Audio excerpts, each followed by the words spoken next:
Hello and welcome back to Tinker Talks Guns. Today we're here to talk about the Colt Detective Special, specifically this Colt Detective Special, which is a Series 2 gun made in 1949 and has some interesting things about it. Brief history: the Colt Detective Special was introduced in 1927 as a standard model with a 2 or 3 inch barrel, and effectively it was a Colt Police Positive Special with a shortened barrel and ejector rod, and then later changes were made to make it somewhat more concealment friendly, like in 1933, rounding the edges of the square butt became a standard feature. It is commonly held folklore that this was the first snub-nosed revolver, which is ludicrous. Everyone offered short-barreled revolvers practically from the invention of cartridge revolvers. And if they didn't offer one, you could get it from the factory as a special order. So it is not the first snub-nosed revolver. What it is the first service caliber revolver offered as standard with a 2 or 3 inch barrel featuring a swing-out cylinder and double action operation. Much less exciting that way, but there it is. This particular gun has a number of interesting features, not the least of which is its caliber, which is listed as 32 Colt New Police. This means it's 38 Smith & Wesson long with a flat-nosed bullet. But you couldn't really expect Colt at the time to write Smith & Wesson on the barrel of their gun, so it is what it is. Let's have a close-up look at it on the tabletop. Okay, first things first, let's unload and show clear. There are no cartridges in the holes. The gun is safe. Nominally there were 3 series of Detective Special. The first series, which was literally just a 2 inch barrel short ejector rod Police Positive Special. In 1933, as stated, they modified it to round off the bottom of the grip frame to make it more concealable. And a number of the series sort of blend into each other for Series 1 and 2, because really there was a gradual series of changes implemented at different times, which eventually caused people to differentiate the guns as the Series 2. This is better determined really by date of manufacture and serial number than any specific features, and this gun's serial number places it pretty firmly in Series 2. These were somewhat unusual by modern standards in that the trigger is not just grooved, it's actually checkered, which seems a curious choice. And I have to say, like most old Colts, of this vintage at least, the trigger pull is really genuinely excellent. It's not very long, and it's super smooth. But you can stage it if you try. I wouldn't recommend it in the heat of battle, but it can be done. And unlike the Fitz that sort of preceded it, the Detective Special was not offered from the factory with a bobbed hammer as a standard feature. This gun is fitted with a hammer shroud, which is a factory option that makes the gun much less snaggable, but at the same time still allows it to be used single action at need. And these were manufactured as an aftermarket accessory in aluminum up until comparatively recently. The issue with these is that if it doesn't come that way from the factory, you have to have a gunsmith do it, because it attaches to the frame with screws, and you have to drill and tap those holes and not mess it up. Again, the caliber of this is 32. It is a 6-shot.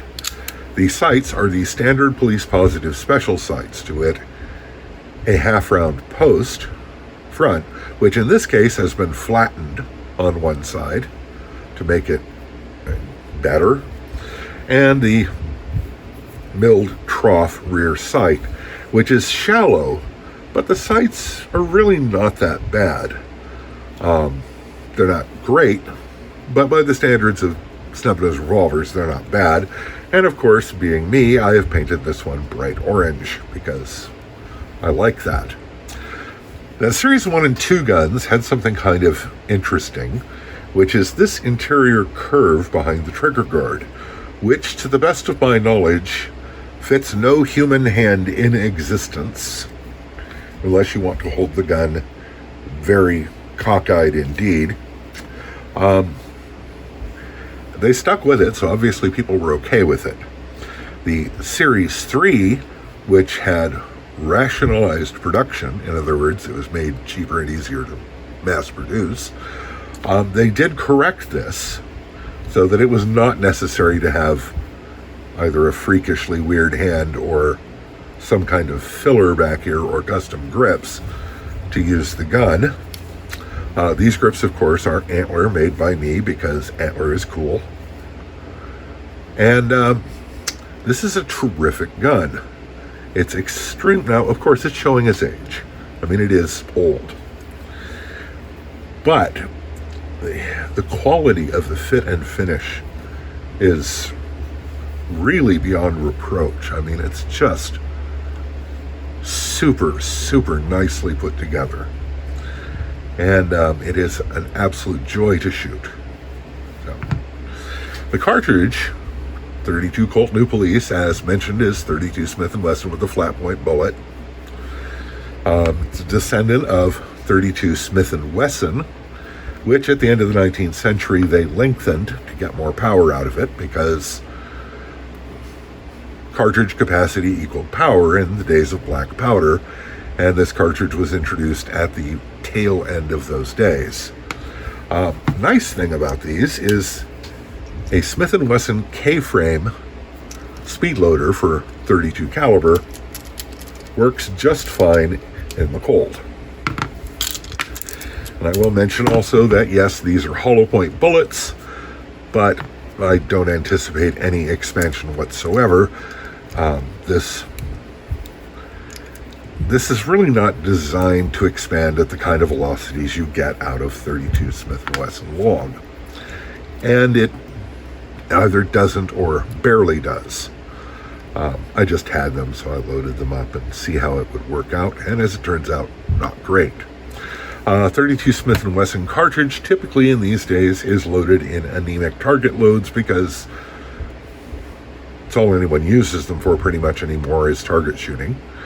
Although Sharp's 1937 manual for reloading shows loads using a 100 grain bullet that produce up to 252 energy foot-pounds at the muzzle from a 4-inch barrel, which is quite comparable to standard 38 Smith & Wesson, but nobody loads factory ammo to that because there are a lot of guns out there, notably the Spanish copies of Smith & Wessons, that will break if you try to fire loads like that in them. So there it is, in a nutshell, the second series Colt Detective Special. The Colt Detective Special is rightly viewed as a classic revolver, and it had a pretty good run from 1927 to, I believe, 1986. And they were popular, they were much used, much carried, they sold a lot of them, and they're great revolvers. This one, despite the short sight radius and snub barrel, I have no trouble shooting decent groups double action at 25 yards, which can't be said of every factory snubby, because this gun is unmodified. Anyway, that's the Series 2. We'll cover the Series 3 in another video, because I have one of those too. For Series 1, good luck. Maybe I'll encounter one, or somebody has one that they can let me do a video about, but they're spendy. So anyway, if you like the video, click like and subscribe, hit notifications if you want to know when new videos come up, and if you're feeling particularly motivated, click the link below in the description and consider supporting me on Patreon. I hope this finds you well. Stay safe, take care, and we'll talk to you again real soon.